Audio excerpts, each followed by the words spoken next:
پیارے امیر اہل سنت، میرا نام محمد محسن عطاری ہے۔ میں ہندی سے عرض کر رہا ہوں۔ میرا سوال ہے کہ میاں بیوی میں آپسی جو مس انڈرسٹینڈنگ ہو جائے تو ان کو کس طرح اپنا گھر بنانا چاہیے، اور کیا بیوی کو شوہر کی بات کے علاوہ کسی اور کی بات پر زیادہ اعتماد کرنا چاہیے، یا شوہر کو بیوی کے علاوہ کسی اور پر زیادہ اعتماد کرنا چاہیے؟ رہنمائی فرما دیں۔ اللہ آپ کا سایہ ہمارے سروں پر دائر قائم و دائم رکھے۔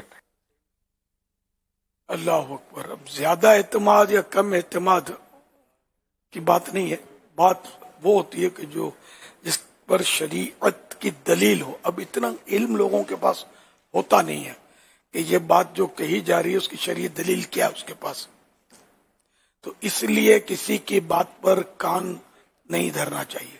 مائنس بات جو نا اس کو سننا نہیں چاہیے، ورنہ وہ شیطان جو ہے وسوسے ڈالے گا اور گھر خراب کر دے گا۔ اور زیادہ تر جو گھر، یعنی بعض اوقات گھر یوں بھی خراب ہوتے ہیں، وہمات وسوسے کہ یہ مطلب اس کی ترکیب ہے تو اس کی ادھر ترکیب ہے، دھوکہ ہے تو بے وفائی ہے تو فلاں ہے، تو اس طرح گھر خراب ہو جاتے ہیں۔ اور حقیقت میں ایسا ہوتا نہیں ہے، صرف شبہ ہوتا ہے۔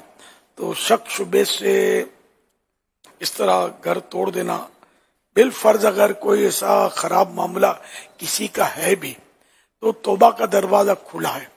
اگر توبہ کی صورت ہو جاتی ہے، تفہیم کی صورت ہو جاتی ہے، سمجھانے کی صورت ہو جاتی ہے، تب بھی تو گھر تو بچایا جا سکتا ہے نا۔ یہ تو نہیں ہے نا کہ کوئی اگر کچھ اس طرح گناہ میں پڑ گیا تو اس کا گھر ہی توڑ دیا جائے، اس کو بچا لیا جائے ورنہ زیادہ گناہ کرے گا۔ دیگر گناہ بھی تو کرتے ہیں، بے نمازی ہونا یہ کوئی چھوٹا گناہ تو نہیں ہے، اس کو کون کیئر کرتا ہے آج کل؟ حرام کما کر کھانا، سود کھانا، کہاں اتنا کیئر کیا جاتا ہے؟ شوگر کوٹنگ ہو گئی اس کی بھی، شوگر کو آج کل منافع بولتے ہیں۔ تو یہ پتا چلے گا مرنے کے بعد، جب انگارے نفع میں آئیں گے یا سانپ اور بچھو لپکیں گے نا سود خوروں پر، تب پتا چلے گا کہ اچھا یہ نفع تھا جس کو ہم نفع کہتے تھے۔ سود ہے۔ تو بہرحال کہ بہت سارے گناہ جو ہیں جس پر تو آدمی کیئر ہی نہیں کرتا۔ تو اگر میاں بیوی کا خدا نہ خواستہ ان کیس اگر کوئی ایسا مسئلہ ہے بھی تو افہام و تفہیم سے سمجھا کر، ڈرا کر، دھمکی دے کر، جو وہ دھمکی جو ایک گھریلو دھمکیاں ہوتی ہے، اس طرح ضرورتاً وہ قابو کیا جا سکتا ہے مسئلے کو۔ لیکن ہمارے ہاں تو بس یہ بہت کچھ، اب شادی آسان ویسے بھی نہیں ہے، لاکھوں بلکہ اب تو کروڑوں خرچہ ہوتا ہے، وہ کتنی مشکلات ہوتی ہے اس میں، اور جذبات میں آ کر، کسی کی باتوں میں آ کر لوگ گھر توڑ بیٹھتے ہیں، پھر سر پکڑ کے روتے ہیں۔ ہاں پھر روتے ہیں یہ کیا کر دیا ہم نے، لیکن ظاہر ہے کہ جو ہونا تھا وہ ہو گیا۔ اس لیے جذباتی نہیں بننا چاہیے، جب تک ہو سکے گھر چلانا چاہیے۔ واللہ تعالی اعلم ورسولہ اعلم عز وجل وصلی اللہ تعالی علیہ وآلہ وسلم۔ مومن جو ہے نا اس کی بات پر جو اپنی صفائی میں کرتا ہے نا اس کو مان لینا چاہیے۔ جیسے تہمت ہوتی ہے تو وہ انکار کرتا ہے، نہیں ایسا کچھ نہیں، تو پھر خواہ اس کے مطلب ڈیپ جانا، گہرائی میں جانا، اس کو خریدنا، تو اس کی بھی شرعاً اجازت نہیں ہے۔ ولا تجسسوا، تجسس مت کرو، جاسوسی مت کرو۔ تو اب ایک گناہ کا کسی نے کہہ دیا اور خدا نخواستہ کوئی بات ہوئی بھی اور اس نے انکار کیا کہ میں نے گناہ نہیں کیا ہے، تو اب اس کو خواہ الٹ پلٹ اور اس کی تفتیش اور گہرائی اپنا گھر خراب کرنے والی بات ہے۔ بلکہ آپس میں بھی مسلمانوں میں ایسا ماحول نہیں ہونا چاہیے، اس سے فائدہ نہیں بلکہ نقصان ہی ہوتا ہے۔ گھر تباہ ہوتے ہیں، بعض وقت خون خرابے ہوتے ہیں، قتل و غارت گری ہو جاتی ہے، اس پر تباہی مچ جاتی ہے۔ شیطان کو تو یہ چیزیں پسند ہیں تو ایسا کرواتا ہے۔ بخاری شریف میں غالباً یہ روایت ہے حضرت سیدنا عیسیٰ علیہ السلام کے تعلق سے، عیسیٰ علیہ السلام نے ایک شخص کو دیکھا، اس نے چوری کی، تو آپ نے اس سے فرمایا کہ تو نے چوری نہیں کی؟ تو اس نے کہا خدا کی قسم میں نے چوری نہیں کی۔ اور عیسیٰ علیہ السلام، وہ اللہ پاک کا خوف ان پر غالب آیا، نہیں میری آنکھوں نے دھوکہ کھایا، میری نظر نے دھوکہ کھایا۔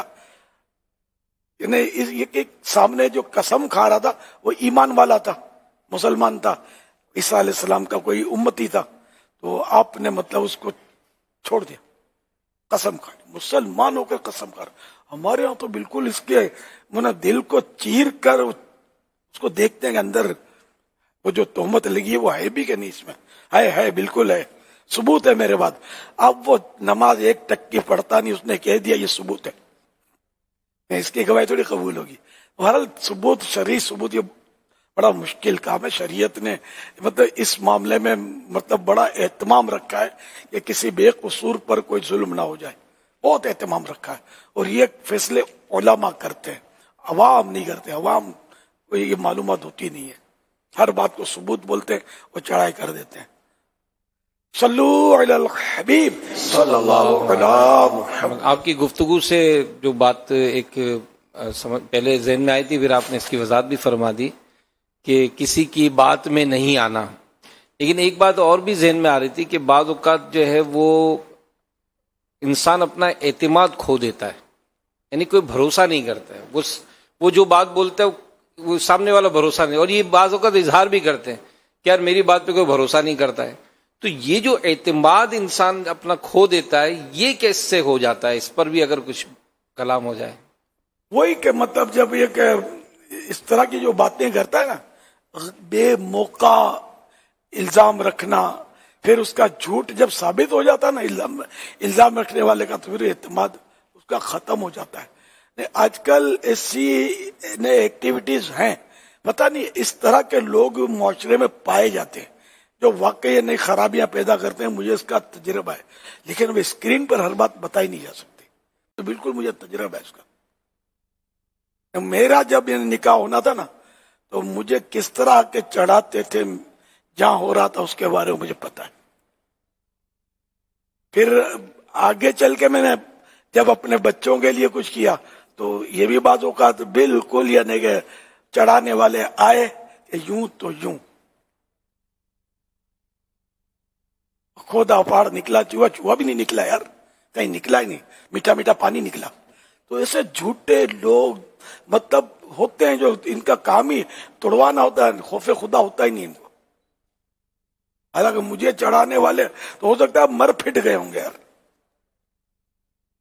اور مزے کی بات ہے، مجھے تو پہلے پیشن کو ہی آ گئی تھی کہ دیکھو آئیں گے سفل کرے نا تم کو چڑھانے کے لیے، اور آئے، لیکن سب باتیں کھل کر میں کر نہیں سکتا اسکرین پر۔ تو یوں مجھے اپنا تجربہ ہے کہ ایسے لوگ پائے جاتے ہیں جو کسی کا گھر بنتا دیکھ نہیں سکتے، اور وہ بدبخت جو ہے اس طرح وہ شیطان کے ہاتھ پیر بن کر وہ گھر توڑواتے ہیں اور لوگوں کو تباہ کرتے ہیں اور لڑواتے ہیں آپس میں، وہ گناہوں کے بازار گرم کرواتے ہیں۔ تو اس لیے میں نے شروع میں کہہ دیا، مائنس بات کوئی کرے نا تو کان نہیں دے رہے اس پر، اس میں پھنس جائیں گے۔